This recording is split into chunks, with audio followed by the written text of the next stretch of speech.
Paz, Senhor Jesus, Coral de Adolescentes. Esse é a primeira aula, então, sobre essa série de estudos sobre o Espírito Santo. E a gente está fazendo esse estudo por quê? Porque o tema do nosso congresso de adolescentes vai ser exatamente sobre ele, né? Sobre o Espírito Santo, sobre quando ele desceu lá no Pentecostes, em Atos 2, vai ser o tema do nosso congresso. Lá mais para o final, nas últimas aulas, a gente vai estudar exatamente sobre o Pentecostes, sobre o lugar lá onde eles estavam, no cenáculo, sobre como aconteceu tudo aquilo, mas isso mais para o final. Essas primeiras aulas a gente vai estudar sobre quem é o Espírito Santo, né? Vamos começar então desde o início, falando sobre o nosso melhor amigo, que é o Espírito Santo. E para começar a aula de hoje, a gente vai estudar sobre quem é o Espírito Santo. O Espírito Santo, ele é a terceira pessoa da Trindade. A Trindade, ela é formada pelo Deus Pai, que é Deus, Deus Filho e Deus Espírito Santo. Então, são três pessoas que são formadas, então, pelo Deus Pai, Deus Filho e Deus Espírito Santo. Três que se formam em um só. E como é que eu posso explicar isso para vocês entenderem? Vocês se lembram desse brinquedo aqui, que tinha antigamente? É um hand spinner. Ele é formado por 3 pontas, né? 1, 2, 3 pontas. Mas quando a gente gira ele, a gente não vê mais as 3 pontas, né? A gente vê uma coisa só. E assim é a Trindade. São 3, Deus Pai, Deus Filho, Deus Espírito Santo, que se formam em um. São 3 que se formam em um em prol da salvação do homem. Eles são tão unidos que eles formam uma coisa só. O Espírito Santo, então, ele faz parte da terceira pessoa da Trindade. E a Trindade, Deus Pai, Deus Filho e Deus Espírito Santo, eles são igualmente onipotentes, ou seja, eles têm todo o poder. Eles são igualmente onipresentes, ou seja, eles estão presentes em todos os lugares ao mesmo tempo. E eles são igualmente oniscientes, que possuem toda a sabedoria, de toda a ciência, e então eles têm toda a sabedoria e entendimento de todas as coisas. E os 3 são igualmente eternos, ou seja, eles nunca têm fim, sempre existiram e sempre existirão. O Espírito Santo, então, ele é a terceira pessoa da Trindade e ele é uma pessoa. O Espírito Santo, ele não é uma força, o Espírito Santo, ele não é uma energia, ele é uma pessoa. Ele não tem corpo, mas ele tem personalidade. A gente não consegue enxergar ele, né? Mas ele tem personalidade. Ele se comunica com a gente como eu, como você, ele é uma pessoa igual a nós. Ele possui sentimentos, tá? O Espírito Santo, ele possui sentimentos, ele sente amor por nós. O Espírito Santo, ele também sente tristeza.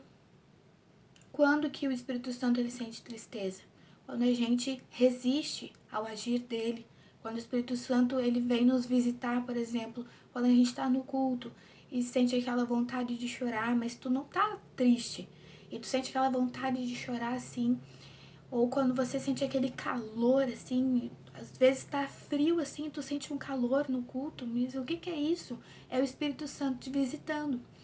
E quando a gente resiste a ele, quando vem aquelas lágrimas, né, aquela vontade de chorar, e a gente se controla e não quer e segura aquilo, a gente não pode fazer isso, porque a gente entristece o Espírito Santo. Ele se entristece quando a gente resiste a ele, quando a gente não deixa ele operar na nossa vida. E quando a gente resiste ao Espírito Santo, o que acontece? Ele se afasta de nós. Então, o que a Bíblia diz lá em Apocalipse? Que eis que estou à porta e bato. O Espírito Santo está batendo na nossa porta. E o que é a nossa porta? É a porta do nosso coração. Eis que estou à porta e bato. E aquele que abrir a porta, eu entrarei e cearei com ele e ele comigo.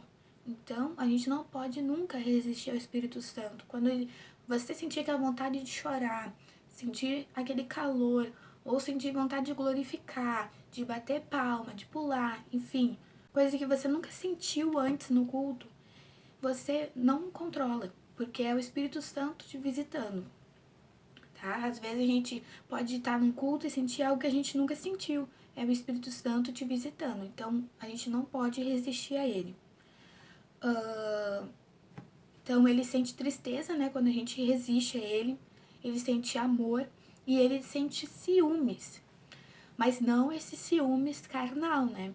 Não esse ciúmes terreno, que não posso ver, por exemplo, a minha mãe com alguém do coral conversando que eu já sinto ciúmes dela. Não, não é esse ciúmes. Ele é um ciúmes no sentido de zelo, no sentido de cuidado. O Espírito Santo cuida, zela por nós. E o Espírito Santo, ele tem esse cuidado conosco de a gente nunca se afastar dos caminhos de Deus. Então ele sente esse zelo, esse cuidado, ele cuida de nós pra gente não se desviar dos caminhos de Deus, pra gente não se afastar da presença de Deus. Ele tá sempre nos cuidando, nos alertando, nos guiando pro caminho que a gente deve seguir. E quando a gente faz de Deus a nossa prioridade, a gente tem um tempo de qualidade com Deus, a gente tira um tempo para orar, para se consagrar, para buscar o Senhor, o Espírito Santo se agrada disso, porque é isso que ele quer cuidar, que a gente tenha um tempo com Deus. Quando a gente pega coisas do mundo e coloca à frente de Deus, quando a gente passa mais tempo ouvindo, vendo coisas do mundo e deixando Deus de lado, o Espírito Santo não se agrada disso. Ele quer que a gente tire um tempo do nosso dia para falar com Deus, um tempo de qualidade com Ele. Então, ele tem esse cuidado, esse zelo com a gente pra gente nunca se afastar dos caminhos de Deus. Ele tá sempre nos cuidando e nos guardando. O Espírito Santo também, como uma pessoa, então ele tem sentimentos e ele tem vontade também. Quando lá em Atos Paulo estava pregando a palavra, ele queria pregar lá na província da Ásia e queria subir depois para Bitínia, o Espírito Santo impediu ele, não deixou ele ir, porque a vontade do Espírito Santo não era aquela. Não era para ele ir lá para Bitínia, não era para ele ir para a província da Ásia, não era. A vontade do Espírito Santo era que ele fosse pregar a palavra lá na Macedônia, porque lá ele tinha um plano, lá tinha uma pessoa, uma família, várias pessoas que queria salvar. Então, o Espírito Santo tem vontade, assim como nós, né? Que nós temos vontade, o Espírito Santo também tem vontade. O Espírito Santo também tem inteligência. Jesus, quando disse que ia enviar, né, um outro consolador no lugar dele, ele disse que esse consolador ensinaria todas as coisas. Então, o Espírito Santo, ele tem inteligência, ele nos ensina todas as coisas. Ele tem a sabedoria, como eu disse anteriormente, eu disse que ele tem a onisciência, né? Que ele conhece todas as coisas. Então, o Espírito Santo, ele nos ensina todas as coisas, ele tem inteligência. Então, ele como uma pessoa, ele tem inteligência, tem vontade, tem sentimentos. Então, essa foi a aula de hoje, uma aula curtinha sobre conhecer quem é o Espírito Santo primeiramente. E na próxima aula, então, a gente vai conhecer sobre os nomes do Espírito Santo na Bíblia e os símbolos que representam ele na Bíblia. Eu não vou falar tudo sobre o Espírito Santo porque é muita coisa, então vou fazer um resumão aqui para vocês só entenderem mais ou menos como quem é o Espírito Santo e por que Jesus deixou ele então para nós aqui. Então, essa foi a aula de hoje. A paz do Senhor.